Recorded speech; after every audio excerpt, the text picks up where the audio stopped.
বর্ষা আসতে না আসতেই আমাদের এখানে খুব বৃষ্টি হচ্ছে। প্রতিদিনই কম বেশি বৃষ্টি আছেই। কোনো কোনো দিন তো সকাল থেকে রাত পর্যন্ত একভাবে বৃষ্টি হচ্ছে, কখনো বেশি কখনো কম। আজও সকালবেলায় ঘুম থেকে উঠেই দেখছি বৃষ্টি পড়ছে। আমার কিন্তু বর্ষাকাল বেশ ভালো লাগে জানো। বর্ষাকালের কিন্তু একটা আলাদাই ব্যাপার আছে। চারদিকে যখনই তাকাই কত সুন্দর সবুজ আর সবুজ, প্রকৃতি যেন নতুন সজ্জায় সেজে ওঠে।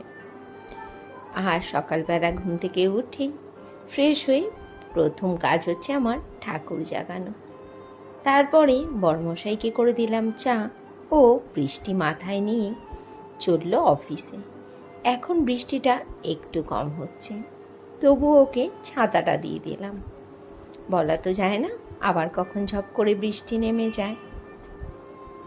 যখন গ্রীষ্মের দাবাদাহ থাকে তখন গাছপালাগুলো কেমন যেন নির্জীব হয়ে থাকে, ধুলোর চাদরে ঢেকে থাকে। যতই আমরা জল দিই না কেন গাছগুলোতে, বর্ষায় যে গাছগুলো প্রাণ ফিরে পায় সেইটা কিন্তু হয় না। বর্ষাকালে গাছগুলো মনে হয় যেন নতুন রূপে সেজে উঠেছে। খুব ভালো লাগে আমার। আর বড়মশাইকে অফিসে পাঠিয়ে দিয়ে ছেলে মেয়েকেও ঘুম থেকে তুলে দিলাম। তারপরে লেগে পড়লাম আমি আমার কাজে। আজকের ব্লগটি কেমন লেগেছে সেটি কিন্তু অবশ্যই কমেন্টস করে বলো। লাইক করতে একদমই ভুলো না।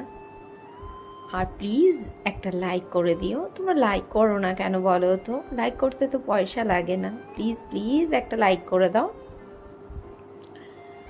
হ্যাঁ, তা বলছিলাম বড়মশাইকে পাঠিয়ে দিয়ে লেগে পড়লাম আমি আমার নিত্যকর্ম।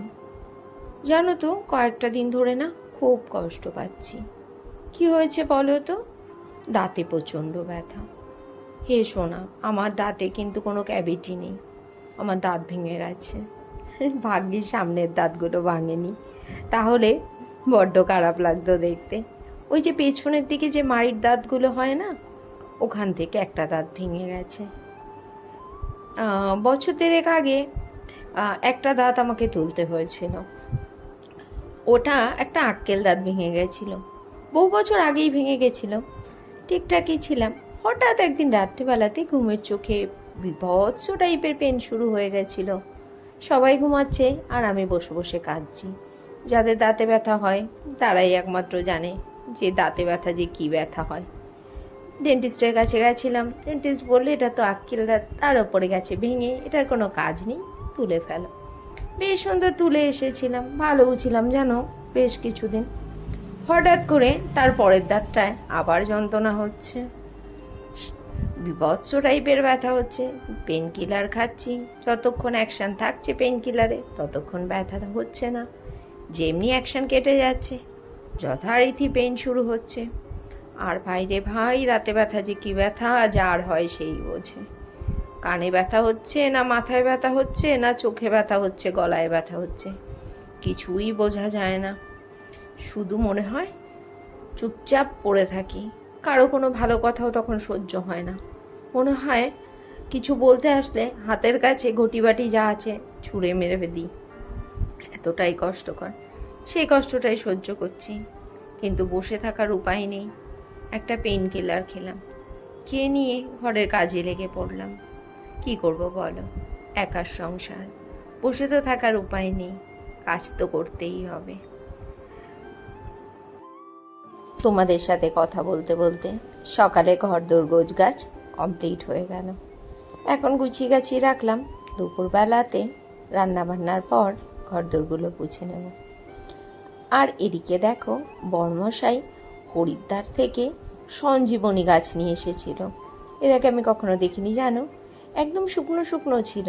বলেছিল এক রাত্রি জলে ভিজিয়ে রেখে পরে গ্লাসের মধ্যে জলে রেখে দিলে গাছগুলো নাকি খুব সুন্দর বড় হবে।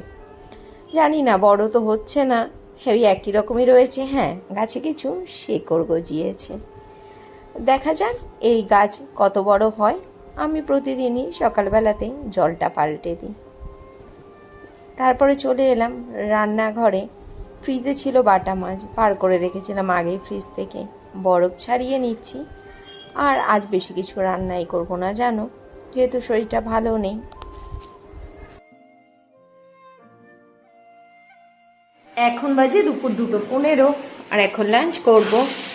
আমার শরীর প্রচণ্ড খারাপ কদিন ধরেই, মানে দাঁতে ব্যথা। আজ আর আমি কিচ্ছু রান্নাবান্না তোমাদের সাথে শেয়ার করতে পারিনি, শুধু বানিয়েছি দেখো মাছের ঝোল। আর কালকের একটু নিরামিষ তরকারি আর চাটনি ছিল, ফ্রিজ থেকে বার করে নিয়েছি, নিরামিষ তরকারিটা গরম করেছি।